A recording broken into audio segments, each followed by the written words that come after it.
हमने आपको अभी बताया था कि जीतन राम मांझी ने ट्विटर पर लिखा है कि घर का भेदी लंका ढाए, मौका देख बाहर उड़ जाए। और इसका जवाब जो लालू यादव की बेटी रोहिणी आचार्य ने दिया है वो सुनकर आप भी कहेंगे कि वाह, आपने तो नहले पर दहला मार दिया। रोहिणी आचार्य ने उस ट्वीट को रीट्वीट करते हुए लिखा है, हाँ, घर का नालायक मौका देखकर लड़कियों के साथ होटल में घुस जाए।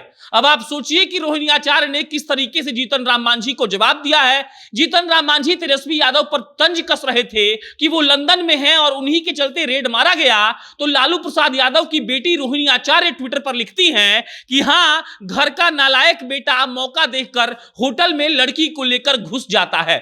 अब आप सोचेंगे कि कौन सा नालायक बेटा कौन सी लड़की को लेकर होटल में घुस गया, तो हमने सोचा कि आपको यह कहानी भी बता ही देते हैं। 2014 की बात है। जीतन राम मांझी जी उस वक्त सूबे के मुख्यमंत्री थे, यानी कि बिहार के मुख्यमंत्री, और उस वक्त गया के एक होटल में उनके बेटे प्रवीण मांझी पकड़ा गए थे एक महिला पुलिस कांस्टेबल के साथ। आरोप यह लगा था कि कोई सेक्स स्कैंडल ऐसा मामला है, लेकिन जीतन राम मांझी साहब उस वक्त रसूख वाले नेता हुआ करते थे और उस इस मामले को यह कहकर रफा दफा कर दिया गया कि कोई भी केस दर्ज नहीं किया गया है। और जीतन राम मांझी ने तो मुख्यमंत्री की कुर्सी पर बैठे हुए एक बयान दिया था, उस बयान का जिक्र भी कर देते हैं। जीतन राम मांझी जी ने कहा था कि क्या हो गया अगर मेरा बेटा किसी लड़की के साथ घूम रहा है तो हो सकता है कि वो लड़की मेरे बेटे की गर्लफ्रेंड रही हो, और अगर आपको लगता है कि यह गलत है तो पटना के इको पार्क में जाकर देख लीजिए, लड़के लड़की एक दूसरे के गले में हाथ डालकर बैठे रहते हैं। ये हम नहीं बोले थे, ये जीतन राम मांझी जी 2014 में बोले थे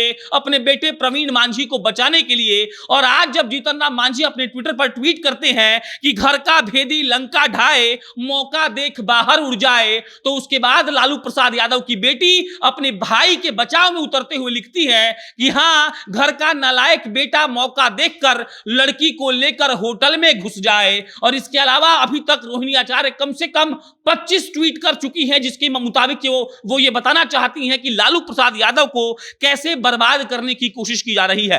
जीतन राम मांझी के ही ट्वीट को रीट्वीट करते हुए वो एक लाइन और लिखती हैं कि खुद का परिवार किसी के रहमों से पल रहा है, उसको ही ये गाली देता है, जिस थाली में खाया उसमें ही ये छेद कर डाला, बिना पेंदी का लोटा।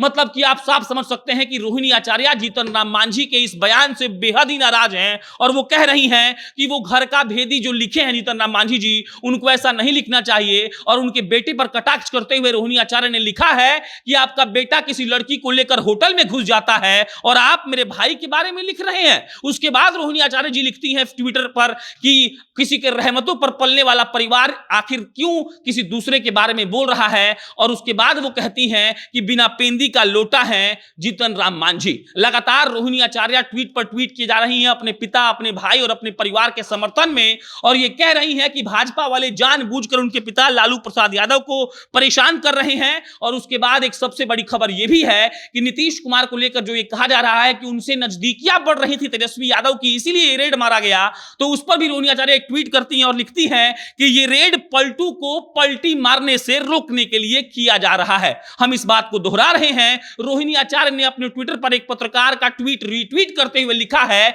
कि जो ये रेड मारा जा रहा है वो पलटू चाचा को पलटी मारने से रोकने के लिए मारा जा रहा है। आप इस बात को समझिएगा कि जिस तरीके से लालू प्रसाद यादव के परिवार और नीतीश कुमार का नजदीकियां बढ़ रही थी, उसको लेकर लगातार ये कयास लगाए जा रहे थे कि क्या नीतीश कुमार सरकार गिरा देंगे, क्या वो भाजपा पर प्रेशर पॉलिटिक्स कर रहे हैं। और आज जब सुबह सुबह लालू प्रसाद यादव के 17 ठिकानों पर रेड मार दी गई, तो उसके बाद लगातार ये खबर चल रही है कि नीतीश कुमार को पलटने से रोकने के लिए ये रेड मारी गई है।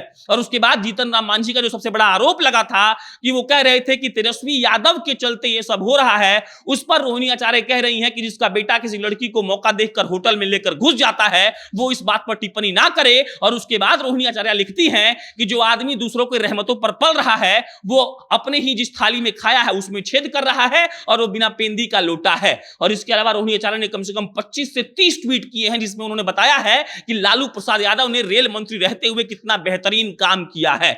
लगातार इस पर जो आपको हम अपडेट दे रहे हैं और आपको बताते रहे हैं कि क्या क्या हो रहा है, लालू प्रसाद यादव के केस में क्या क्या अपडेट आया है। और जैसे ही कोई नया अपडेट आएगा आपको हम इत्तला करेंगे। मेरा नाम प्रशांत राय है, आप जनता जंक्शन देख रहे थे। बहुत बहुत धन्यवाद।